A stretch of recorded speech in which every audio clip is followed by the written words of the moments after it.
मुख्यमंत्री भूपेश बघेल राजनांदगांव जिले के विधानसभा डोंगरगांव में भेंट मुलाकात कार्यक्रम में शामिल होंगे, जहां ग्रामीणों और विभिन्न संगठनों के प्रतिनिधि मंडलों से बात करेंगे।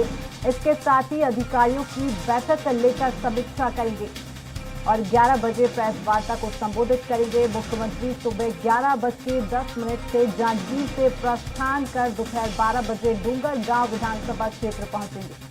मुख्यमंत्री दोपहर 12:05 से लाल बहादुर नगर में आमजनों से भेंट मुलाकात कार्यक्रम करेंगे और आम लोगों से संपर्क और संवाद करते हुए शासन की योजनाओं के क्रियान्वयन की जानकारी लेंगे। आम जनता की समस्याओं पर उनसे सीधे बातचीत करेंगे सीएम भूपेश बघेल। मुख्यमंत्री दोपहर 3 बजे से ग्राम अर्जुनी में आमजनों से भेंट मुलाकात कार्यक्रम करेंगे।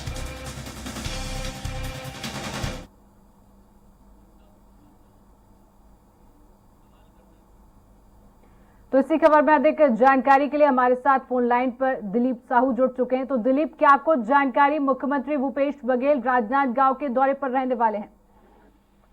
जी शिवांगी, बता दें कि कल से मुख्यमंत्री भूपेश बघेल भेंट मुलाकात के अगली कड़ी की दौरे पर हैं और कल जहां जांजगीर चांपा विधानसभा क्षेत्र में उन्होंने 3 गांवों का दौरा किया, जिसमें सेमरा, नवागढ़ विकास खंड के अंतर्गत सिवनी और फिर जांजगीर में उन्होंने विभिन्न सामाजिक संगठनों के साथ भी भेंट मुलाकात की। इस दौरान उन्हें विभिन्न सौगातें भी दी और ग्रामीणों की मांग के अनुरूप बहुत सारे विकास कार्यों की सौगातें भी उन्होंने दी है।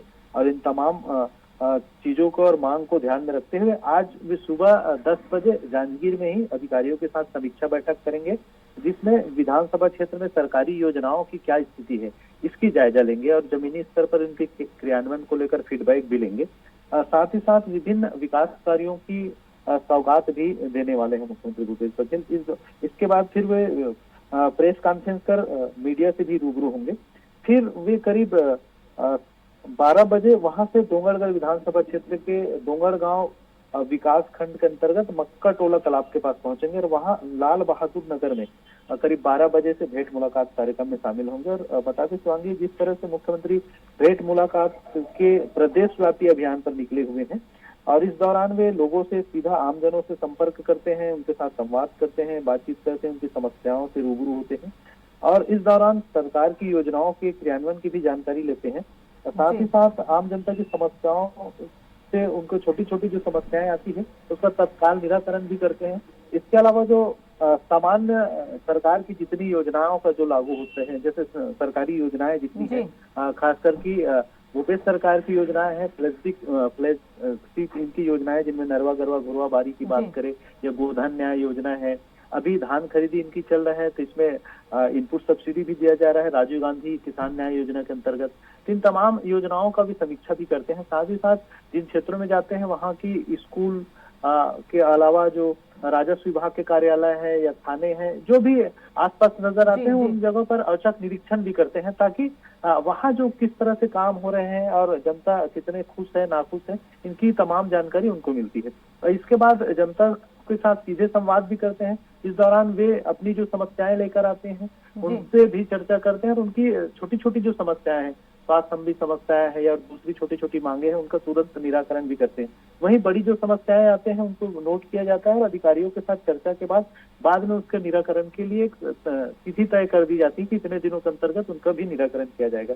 और साथ ही साथ जिन अधिकारियों को लेकर जो शिकायत आती है उन अधिकारियों को जवाब तलब भी किया जाता है, कई जगह सस्पेंड भी किए हैं और नोटिस भी दिया जाता है। तो इस तरह से शासन की योजनाओं का जनता के हित में सही क्रियान्वयन हो पा रहा है कि नहीं हो पा रहा है, इससे मुख्यमंत्री को जानने समझने का मौका मिल रहा है। वहीं लोगों को ये फायदा हो रहा है कि प्रदेश का मुखिया डायरेक्ट उनके साथ संवाद कर रहे हैं, उनकी समस्याओं सुन रहे हैं, तो कहीं ना कहीं इससे अधिकारी भी उनकी जो मांगे हैं, उनकी जो समस्याएं हैं उनको निराकरण करने में लगे हुए। तो इसके अलावा जो सामाजिक संगठनों के साथ भी वो मुलाकात करते हैं, उनकी समस्याओं को भी सुनते हैं। जैसे कल जांजगीर में जब उन्होंने सामाजिक संगठनों के प्रतिनिधियों के साथ मुलाकात की तो उनके मांगों के अनुरूप, खास करके जो सरयू पारी ब्राह्मण समाज है उनकी मांग के अनुरूप वहां पर सामुदायिक भवन के उन्नयन के लिए 20 लाख रुपए की स्वीकृति दी। इसके अलावा साहू समाज के भवन निर्माण के लिए 20 लाख रुपए की अनुमति दी।